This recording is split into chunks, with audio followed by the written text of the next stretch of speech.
Projeto Consciência Saudável. Bem-vindos a este bate-papo junto com o Wagner, um consultor da área financeira, que vai nos ajudar a entender um pouco melhor como que possamos organizar a nossa vida ao longo de 2021. O objetivo desse projeto é levar até você conhecimentos de várias áreas para que você realmente tenha qualidade de vida e que possa prosperar nas mais diversas áreas do seu dia a dia. Wagner, muito bem-vindo. Fiquei super feliz que você aceitou o nosso convite. Eu que agradeço, né? Fiquei muito feliz de ter conversado com você e ter sido convidado, né, para esse trabalho legal que você está fazendo. Gente, o Wagner esteve aqui conosco durante 9 meses como consultor, ajudando a organizar vários aspectos do Cowork Saúde Integrada. E com isso, acabou gerando uma forte amizade, né? E hoje ele é meu amigão, eu adoro bater papo com ele, trocar figurinhas. Por isso que ele está aqui hoje para falar um pouco mais para vocês de como organizar, seja a sua vida, seja a sua empresa. Conta um pouquinho pra gente, Wagner, até onde? Não seria essa pergunta, é como que você chegou a ser um consultor, se você sempre foi consultor ou se você agora está consultor. Conta pra gente um pouquinho a sua trajetória profissional. Então, Marina, eu acho que a vida ela foi me guiando para ser consultor sem eu perceber. É? Eu tive muitas mudanças de profissão. E em algum momento da vida me pareceu que todas estavam desencontradas, com aquela sensação de talvez de insucesso ou de não estar complementando, né? Parece que é tudo muito solto. Então eu trabalhei na feira livre com meus pais desde criança, depois eu entrei numa carreira de músico, porque a gente não tinha dinheiro para pagar a faculdade. Quando a gente conseguiu finalmente dinheiro para pagar a faculdade, eu comecei a ingressar no mundo corporativo. Então, sou formado em gestão de pequenas e médias empresas, aí fiz pós-graduação em finanças, pós em inteligência de negócios, inovação. E quando eu estava trabalhando em empresas de tecnologia, que eu fiz uma carreira de quase 10 anos, né, desenvolvendo sites, aplicativos, eu comecei a trabalhar em várias áreas. Como gestão de pessoas, finanças, planejamento estratégico. E teve um caso que chamou muita atenção, que foi um site que a gente acabou vendendo, né, para um cliente. E ele ficou muito bravo com a gente, porque era uma loja online. Então ele ficou bem bravo, assim, depois de um tempo. A gente fez tudo certinho, o site estava funcionando, a loja estava funcionando. Depois de 6 meses ele falou: cara, eu não vendi nada. Como é que vocês vendem um site que não vende nada, né? E para explicar para o cara que precisava de um bastidor atrás de marketing, né, para ele conseguir vender através do site. O site é uma loja, né? Se você não divulgar, ela é uma loja com a porta fechada, né? E aí eu fiquei olhando aquilo, por mais que eu soubesse que a gente também estava, como empresa de tecnologia, estava certo, ele também não estava errado, porque ninguém falou para ele, né, inclusive nós, que ele teria que se preocupar com mais coisas. Que ele ia ter que ralar muito para conseguir vender. Exatamente, e eu acho que eu fiz esse link junto com os meus pais, que meus pais sempre foram empreendedores, e eu pensei, nossa, realmente ninguém nunca ajudou a gente nesse sentido de empreender. E aí eu comecei a atender um cliente, que era amigo nosso, assim, de família, e eu peguei gosto pela coisa e comecei a tentar, como se fosse ajustar, ou salvar, ou direcionar empresas, né? Então a carreira de consultor começou aí. E brilhantemente, porque nos ajudou muito aqui no Cowork. Muito do que a gente faz hoje tem o dedinho do Wagner. Wagner, você fez um planejamento para 2020, né? E não tínhamos ideia do que ia acontecer ao longo de 2020. Você conseguiu recuperar alguma coisa do seu planejamento ou teve que fazer uma reviravolta aí no seu plano estratégico? Eu acho que todo mundo teve que se rever, né? Sim. Não foi uma coisa exclusiva de alguns setores, foi todo mundo. Só que eu sempre fui uma pessoa muito prática. E aí, voltando um pouco àquela história de ter muitas funções, né, muitas profissões, eu trabalhei como assistente de palco, né, de bandas, etc., que a gente chama de road, né? E esse cara, ele não se prepara para o show dar certo. ele se prepara pro show dar errado. Ele fica olhando e fala assim, tá, o que vai dar errado que eu vou precisar consertar no meio do caminho? E eu acho que o meu planejamento ele é todo focado nisso. Eu monto o planejamento pensando num caminho perfeito, vamos falar assim, em que tudo vai dar certo. Só que no planejamento já consta uns planos A, B e C, prevendo o que pode dar errado e o que eu vou tomar de direção quando algo der errado, porque vai dar errado. A gente brinca até que o planejamento ele serve mais para perceber o quanto não deu certo do que quanto deu certo. Mas se você não tivesse planejado, nem isso você ia saber, você ia estar à deriva, né? Então acredito que deu para direcionar, deu para se encaixar no meio do caminho.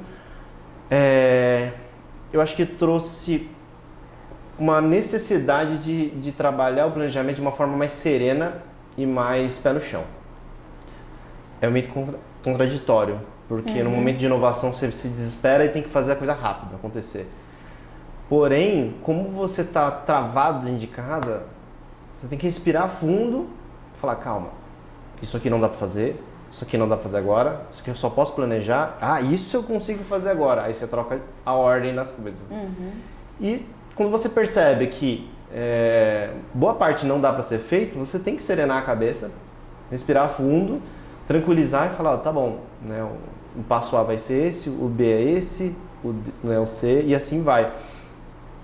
E também o que ajudou bastante, como meu trabalho é ajudar empresas, eu estava acho que mais preocupado em ajudar os meus clientes, ajudar quem eu conhecia do que me salvar, né? Então foi uma ajuda mútua, foi um caminho quase que natural, por mais que fosse bem, de certa forma, desesperador, assim. E foi interessante porque com a ajuda do Wagner em 2019, por incrível que pareça, 2020 a gente estava com a cabeça mais fresca para tomar as decisões que precisava tomar aqui no Cowork. Então valeu muito, aliás, agradeço por toda a sua ajuda, porque aí a hora que chegou esse momento, sentamos e falamos, bom, é exatamente isso, o que pode ser feito agora, né? Porque tem coisas que não. E tem um fator interessante disso que você está falando, Wagner, porque pelo menos eu senti isso, não tinha cobrança social, né? E aí, querendo ou não, quando não tem a cobrança social, você diz, olha, tá vendo, né? Tá todo mundo indo e eu tô aqui. Como ninguém tá indo, porque tava todo mundo parado, então você fala, vou fazer o meu melhor e vamos que essa serenidade, eu tô entendendo que essa serenidade é isso, né? Eu vou fazer o meu melhor, mas tem um tempo aqui para eu respirar, porque agora tá tudo parado mesmo. E nisso vai tendo aqueles starts de coisas novas na cabeça que até então não estava disponível. Eu costumo falar, Wagner, dentro da minha área, que esse tempo do ócio, né, de dar essa parada, ajuda muito a gente a enxergar coisas que até então não estava disponível. Porque se estamos o tempo inteiro em ação, às vezes não sobra esse tempo para a gente refletir sobre esse lugar aí que tem dentro de nós, que é super criativo, né? Sim, acho que esse é o ponto que a pandemia obrigou a maioria dos empresários a se reverem. Porque a gente está o tempo todo fazendo, quando a gente deveria planejar, pessoas, funcionários, parceiros, nos ajudarem a operacionalizar, ou seja, fazer. Enquanto isso, a gente ter tempo para pensar e não fazer. Isso. E quando vem uma pandemia dessa e fala para todo mundo fechar a loja e ficar dentro de casa, a única coisa que você pode fazer é pensar. E se você não desesperar, né? Exatamente. Se você pensar coisa ruim, você vai se desesperar. Isso. Então você pode parar e falar, tá, há anos eu estou postergando, que eu posso planejar e pensar agora e criar um plano e refazer tudo isso quando as coisas começarem a voltar ao normal. E o mais interessante é que as coisas foram voltando ao normal aos poucos. Isso. Como a vida deveria ser, né? Como a gente deveria encarar a vida, de fazer passo a passo, né? E a gente quando a gente está no dia a dia normal, a gente já acorda com aquela dezena de lista de atividades na cabeça, das quais você consegue fazer 2 e todo dia, no final do dia, você chega frustrado falando assim, pô, só fiz 2, faltaram 8. Se você tivesse planejado uma, você ia falar, fiz o dobro. Verdade. E foi interessante porque era bem isso mesmo. Quando você vinha aqui e nós fazíamos as reuniões, então tinha um monte de demandas. E tinha tantas outras demandas, né? E como pôr tudo em prática? Então, no começo do ano, eu entendi que foi uma dádiva, porque aí deu para a gente organizar a empresa redondinha. Foi um período para organizar todos os arquivos, toda a parte tecnológica, deixar tudo bonitinho, treinamento, que era o que a gente podia fazer. E eu entendo que não só individualmente, mas dentro da empresa também, organizar internamente, né, para depois surgir. Então me faz pensar que aos poucos a gente vai surgindo muito mais fortalecido. Você também tem essa percepção? Sim, e eu acho que o coworking ele tem um papel maravilhoso agora, né? A pandemia ela teve um papel de aceleradora, de deixar muito evidente problemas que você tem dentro da empresa, problemas que você tem dentro de si, problemas que você tem entre relacionamento dentro de casa, por exemplo, e também problemas para quem não é empreendedor, para quem é carreirista, problemas da carreira dele. E aí quando você fala que é uma dádiva, alguma coisa do tipo, por mais que a gente saiba, né, todos os poréns das coisas ruins que aconteceram na pandemia, esse olhar é realmente de reflexão, de pensar o que trouxe de bom e de diferente para a nossa vida e repensar tudo isso. E aí, essa acelerada que a pandemia trouxe, em termos de transformação digital, todo mundo ter que correr para ficar bom em fazer vídeo, para ficar bom em trabalhar com as redes sociais, para trabalhar com tecnologia, o cowork ele é uma tecnologia. É uma tecnologia porque ele é uma sistemática, é uma forma que quebra muito paradigma. Então a pessoa ela começa a rever os seus custos e fala, tá, eu não consigo, com as portas fechadas no meu consultório, por exemplo, que é o público de vocês, ficar arcando com todo esse custo e eu, de repente, quando eu voltar, eu vou atender, sei lá, 10%, 20% do que eu atendia antes. E como é que eu faço isso ser proporcional? Ou seja, à medida que eu cresço, eu gasto. E isso zera a conta. Quando ele começa a pensar e enxergar que existe um negócio chamado coworking, ele pode ter um espaço como se fosse um home office muito mais planejado. Ele não está home, né? Mas ele também não está office. Então ele tem um espaço dele que ele pode pagar por horas. Ele como empresa, ele pode recomeçar. É muita gente que recomeçou agora na pandemia. Verdade. Então o cara larga, né, se desprende daquela coisa material do o meu consultório, ou a minha empresa, ou o meu prédio, ou o meu salão e vir trabalhar com uma sala que ele pode ser algumas horas dele, mas não precisa ser o tempo integral, né, falando de custo. Sem contar a flexibilidade, né? Porque a pessoa não precisa ficar num único ambiente, né? Ela pode ir para São Paulo, para São Bernardo, para Santo André. Ela fica muito mais... Ela vai até o cliente, ao invés de ficar sentada num único lugar fixo, né? Sim, e é uma coisa interessante que, como aqui no Saúde Integrada, ele tem um ambiente muito voltado para o bem-estar, né? E eu lembro que a gente até brincava, né? Eu falava, olha, quando eu sair do Sebrae, eu vou vir trabalhar aqui. Aí eu falei assim, Marina, você deixa, porque aqui só tem gente da saúde. Ela, claro, você cuidar da nossa saúde mais do que muita gente, né? Quanto da questão financeira e tudo mais. E tem muitos clientes que eu decido trazer para cá por conta disso. É uma coisa, é uma questão energética de quando o cara entra pela porta ali de entrada, ele percebe que a energia é outra. E aí, nessa energia, eu já consigo ter o meu trabalho mais efetivo. Olha que Porque é diferente de você chegar e ele chegar todo estressado e pensando, meu Deus do céu, eu vou quebrar minha empresa, meus problemas, meu consultor precisa me ajudar. Quando ele chega e olha e fala assim, nossa, que lugar diferente, né? Ele já dá aquela quebrada de energia. Quando a gente começa a reunião, ele já está mais aberto para soluções e não para problemas. Então, é muito bacana esse espaço, tudo isso que vocês promovem, né? E, Wagner, me diz uma coisa, nesse período aí que você estava dando assistência para esses seus clientes, né? Qual foi a parte mais desafiante que você entendeu como sendo mais desafiante para as empresas? Eu acho que teve um cunho mais de autoconhecimento mesmo. tanto de autoconhecimento do empresário, dele como uma figura de empresário, e quanto o autoconhecimento dele aprender a lidar com riscos. O brasileiro ele não está acostumado a lidar com riscos. Ele sabe, ele acostuma a lidar com dívidas, ele meio que fala assim, se você é endividado o resto da vida, então tá tudo certo, isso é status quo já. E não pensar assim, nossa, isso está errado, preciso melhorar. Uma cultura de levar nas coxas, como eu brinco. Eu posso falar isso, ele não pode. É isso. E aí quando você vai levando, né, empurrando com a barriga, essa pandemia, eu ouso dizer que ela não quebrou muitas empresas.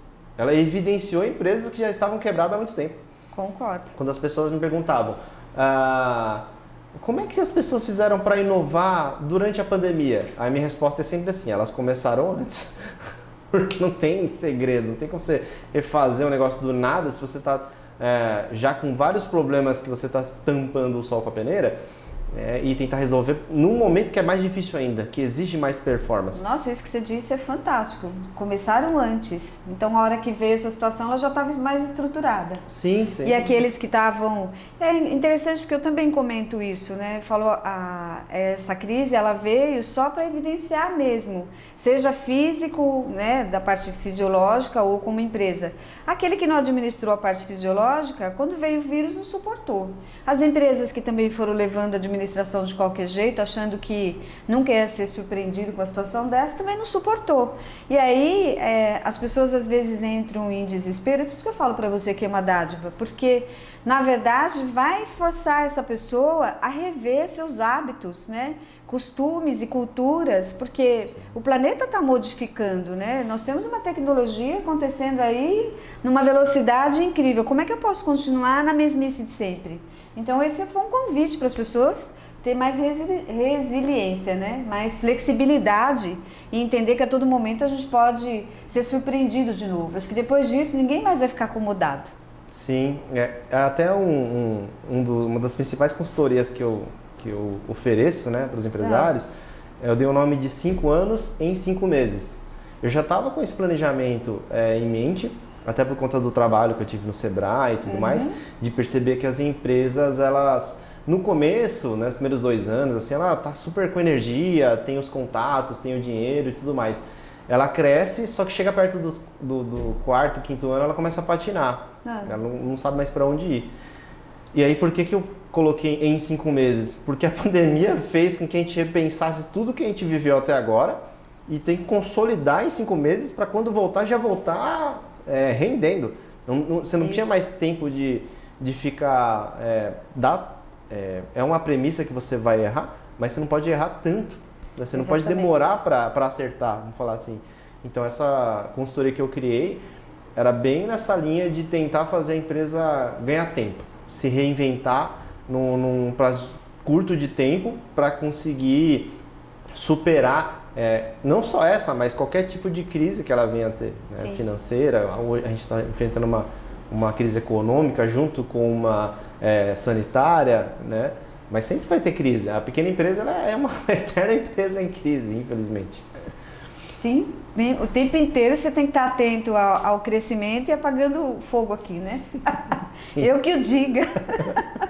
Exatamente. E o que você pode dizer para esses pequenos empresários, né, com relação a planejamento para 2021? O que eles devem fazer para eu sei que ainda estamos nesse processo de transição, né? Mas o que pode ser feito para que realmente fique mais engajado com esse novo momento, né? Seja um novo momento consciencial e tecnológico também, né? Eu acho que a gente quanto mais a gente encarar a realidade de frente e mais cedo a gente tomar o choque de realidade, melhor. Então, quando começou o lockdown, né, a quarentena, eu não dei boas notícias para os meus empresários, para os meus clientes. Eu falei para todos eles, essa pandemia, pelo que eu estudei de outras pandemias, ela vai durar mais no mínimo uns 6 meses. E a maioria estava achando que na semana seguinte ia abrir tudo de novo. Eu falei, então você consegue ficar 6 meses fechado? Não, então essa é a má notícia. Qual que é a boa? A boa é que você sabe e você pode planejar. Então acho que eu penso da mesma forma para o ano que vem. monte um planejamento otimista, pode ser sonhador, pode pensar grande, prepare-se para o pior. Então você tem os extremos, né? Você tem pensar grande, e aí se você errar feio nesse planejamento, você acertou na metade, então você mirou no 1 milhão. Se você errar feio, você acerta meio milhão. E se você se preparar para o pior, você não tem aquela expectativa de, meu Deus, eu achei que tudo daria certo. Porque não vai dar tudo certo, né? Mas alguma coisa vai ter que dar.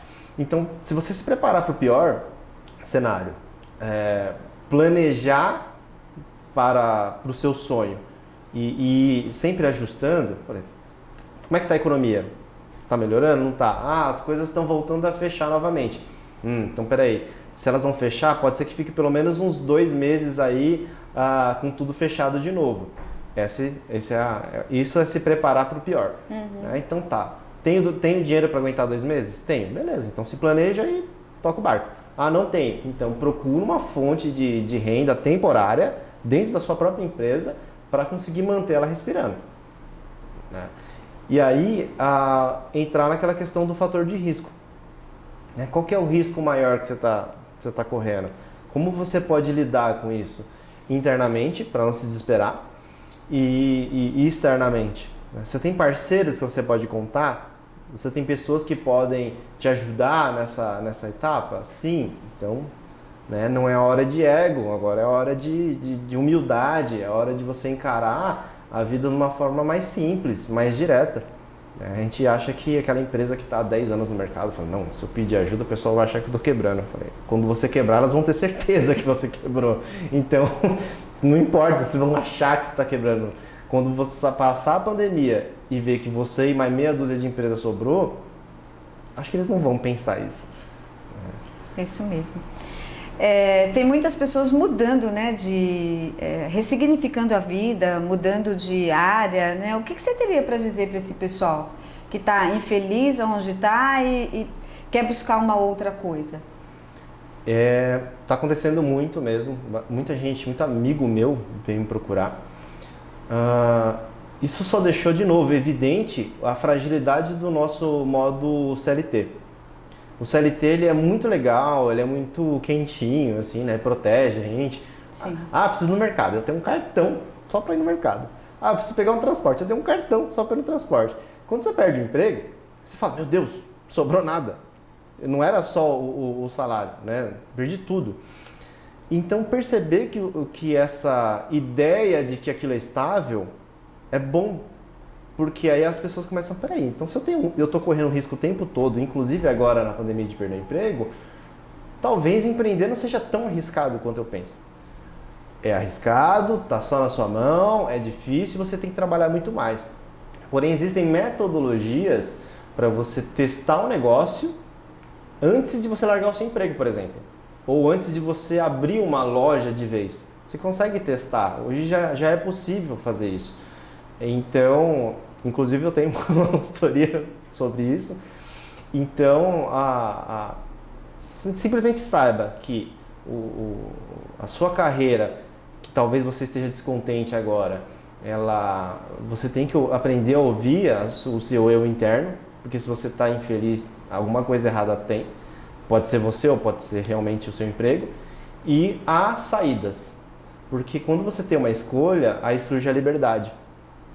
Né? Quando você sabe que você pode ter um caminho, você pode ser corajoso e começar um negocinho ali, né, próprio, em paralelo ao seu serviço e ganhar essa segurança, essa liberdade, inclusive você vai melhorar no seu emprego.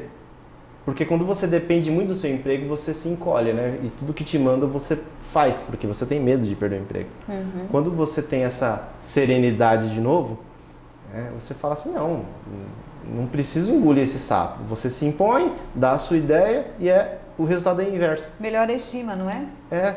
O seu chefe fala assim, nossa, antes eu achava que ele não era de nada, agora ele tem opinião, é disso que eu preciso. Pode ser que ou melhore a sua vida dentro da empresa, ou você perceba que só a empresa é ruim e você possa trocar de emprego, ou você percebe que aquele ramo não faz mais sentido para você e enquanto isso você já tem um plano B. Assim, não tem um caminho ruim. Da forma que você está falando, Wagner, quando a pessoa se predispõe a fazer isso, ela descobre o lado empreendedor dentro dela. E para ser empreendedor, não necessariamente tem que ter uma empresa. Ser empreendedor pode também estar dentro de uma outra empresa. Não é? Porque ele é uma empresa, ele que faz a carreira dele dentro da empresa. O que acontece é que as pessoas têm uma cultura que quando está na empresa, tem alguém pensando por mim, então eu não preciso me preocupar. E quando ele se coloca no lugar de montar alguma... Eu estou entendendo isso que ele está me falando aqui, né? Que se propõe a montar um negócio, ele vai descobrir esse lado empreendedor. Aí ele vê que ele pode ser empreendedor em qualquer lugar, né? Inclusive na carreira dele, não é isso? Sim, inclusive a primeira dica que eu dou para quem quer montar o próprio negócio é trabalhe para os outros. Olha que contraditório, o cara chega todo feliz, como é que eu faço para me livrar do meu emprego? Assim, então arranje um emprego. Mas como assim? Porque você arranjar um emprego e ter a mente de dono, a mente de empreendedor, é você crescer e, como eu falo, né, é arriscar com o dinheiro dos outros, porque né, quem está na reta ali é o do dono. Mas se você é um intraempreendedor, que é o nome, né, de você ser um funcionário e tratar aquilo como dono, é intraempreendedorismo. Isso agrega muito para você. O seu trabalho começa a fazer mais sentido. Né? Tem até uma história de uma vez que o pessoal veio fazer um presidente foi fazer uma visita numa fábrica de aeronaves. E ele parou ali do lado de um montador e falou assim, o que você está fazendo? Ele estava apertando um parafuso de uma peça desse tamanho que ia numa das asas. Aí ele falou assim, eu sou responsável por fazer o avião voar. Incrível, hein? Esse cara tem visão, porque ele sabe a importância daquele parafusinho que ele está apertando. Mas ele poderia pensar, estou apertando um parafuso, você não está vendo? Né? E aí seria uma visão medíocre do próprio trabalho. Ele não perceberia o quão é importante o que ele faz e, percebendo o quão importante ele faz, ele também consegue cobrar dos seus colegas, cobrar dos seus superiores e falar assim, e aí, não dá para melhorar? Não dá para deixar isso mais legal, mais bacana? As pessoas acham que o patrão ele só quer mandar e ser ouvido. Não, ele quer o negócio dele crescendo, ele quer ajuda, ele quer que você traga as novas ideias para o seu negócio. Então, a ideia do intraempreendedorismo é justamente isso. Você aprender com o dinheiro dos outros, vamos falar assim, e depois você tem essa mentalidade, já está mais calejado de assumir risco, percebe que empreender é difícil, mas também é legal, com certeza você está preparado para empreender, se for o caso. Porque tem gente que não precisa empreender. Se você tem essa vontade de iniciar o seu negócio, fazer a transição de mercado, né, de área, é muito bem-vindo que você tenha um profissional para te dar esse apoio, essa assessoria. Porque quando um profissional de fora está olhando, ele consegue olhar para pontos que nós que estamos inseridos naquele contexto, muitas vezes emocionalmente envolvidos, a gente não enxerga. E foi isso que o Wagner nos ajudou muito aqui no Cowork Saúde Integrada. Então, lógico que se você for fazer isso, eu indico ele, porque ele é amigo do meu coração. Mas sempre é muito bem-vindo buscar esses profissionais. Que nem eu também estou numa transição de carreira, que estou fazendo esse trabalho na área de online. E eu tenho uma pessoa que é profissional dessa área me dando esse suporte. Porque às vezes a gente quer dar o passo, mas a gente tem uma venda nos olhos, porque tem muita coisa que a gente não conhece. E aí a gente vai de encontro com esses especialistas para nos ajudar. E no caso do Wagner é muito bem-vindo porque ele nos ajuda a enxergar a empresa e tomadas de decisão, que era o que ele sempre perguntava aqui pra gente. Mas você vai tomar essa decisão, custo-benefício vale a pena? Você vai ter retorno financeiro? Olha um pouco mais para frente. Porque às vezes a gente toma decisão olhando aqui só, no imediatismo, e a gente tem que enxergar a longo prazo. Não é isso, Wagner? Eu estou falando besteira? Não, é isso mesmo. A ideia do planejamento que a gente vem falando aí o programa todo é justamente a visão de longo prazo. O empreendedor, ele está muito acostumado a remediar as coisas. Né? Então é mais ou menos como se ele tivesse com a perna toda ralada e ele enchendo de band-aid. Né? Em vez de ele parar, não, deixa eu parar de ralar a perna, não é mais fácil, né? Então pensar no longo prazo, você percebe que, sei lá, uns 70% dos problemas que você tem hoje provavelmente não serão os mesmos daqui a 3 meses, que é um espaço curto. Mas, peraí, se 70% dos problemas não serão os mesmos, ou eles vão se resolver sozinhos, ou eles vão se agravar, ou eles não vão existir. A questão é, como é que vai ser daqui a 3 meses? Ah, isso aqui é grave. Se eu não arrumar, eu vou ter problema lá na frente. Então isso é prioridade. Vai lá e faz. Ah, isso aqui, acho que não. Deixa de lado, né? Se ficar ralando muito a perna, vai virar um câncer, né? Sim, não é? Exatamente. Esse planejamento é justamente isso. E o olhar de fora, você ser empreendedor é você tratar o seu negócio como um filho querido. E é a parte que faz você acordar empolgado todos os dias, trabalhar mais do que deveria para criar isso, só que também é o que te cega. Porque como é muito querido, você fala, não, mas não, o cliente falou mal do meu produto, ele está errado, não pode ser, ele é perfeito, né? Não é perfeito. Se você ouvir o seu cliente, você vai ver que tem alguma coisa ali que você pode melhorar. Ele disse que a minha empresa era esquizofrênica. Falar isso para uma psicóloga foi maravilhoso, né? É verdade. E era mesmo, porque nós não tínhamos a linguagem adequada, né? Então ficávamos atirando em vários lugares, porque nós não tínhamos definição de persona, não tinha realmente um planejamento, né? E com a ajuda dele deixou de ser esquizofrênica. Mas Wagner, o papo tá ótimo, ficaríamos aqui um tempão conversando, porque tem muita coisa boa. Gostaria de saber se alguém quiser bater um papo com você e entender melhor se tem como você poder ajudá-los, onde pode te encontrar? Ah, sim. Principalmente no Instagram, né? Que é @wsuzukiconsultor. E no meu site também tem todas as redes sociais, que é wsuzuki.com. Lá você vai ter um pouco da minha história, tem o meu canal no YouTube, tem o meu Instagram, o Facebook, o WhatsApp, tá tudo lá. Então, e assim, ninguém precisa acessar para pedir um orçamento somente. Você pode levantar a mão e falar, olha, eu tô com um pepino muito grande aqui, o que você me dá de dica? Né? Se eu for a solução, eu posso oferecer alguma coisa, se eu não for, eu posso direcionar para alguém que te ajude. Né? Eu agradeço muito por você ter aceito o nosso convite, e eu espero que a gente tenha a oportunidade de conversar outras vezes, porque tem muita coisa que ainda dá para passar para vocês sobre isso. E qual é o meu objetivo, né, através do Consciência Saudável? É permitir que você realmente leve uma vida mais saudável, mais pés no chão, sem tanto impulso, sabendo como lidar, porque assim, a parte financeira ela é uma parte essencial para que tenhamos qualidade de vida. Então, eu espero que vocês tenham gostado dessa oferta. Se vocês gostam desse tipo de assunto, fique aqui no canal que tem muitas outras coisas ainda que nós vamos falar nos próximos programas. Então até lá, um grande beijo para todos vocês.